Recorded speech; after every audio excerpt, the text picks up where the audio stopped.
Možno sme mali pri porušení medzinárodného práva zo strany Ruskej federácie pri začatí vojny na Ukrajine pocit, že sa rozpadáva svetový poriadok.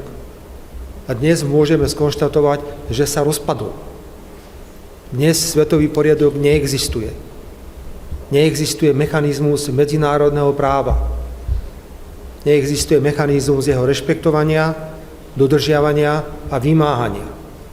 Ale žijeme v priestore, ktorý nazývame životným priestorom, a to je Európska únia, kde si musíme dať obrovský pozor na to, čo sa bude diať v najbližších mesiacoch.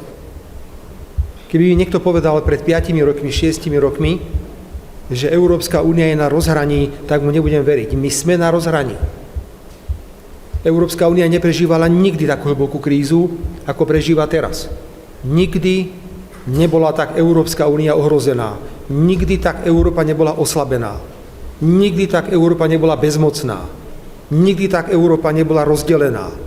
Nikdy tak Európa nepoužívala dvojaký meter, ako používa teraz. Ako to je teraz.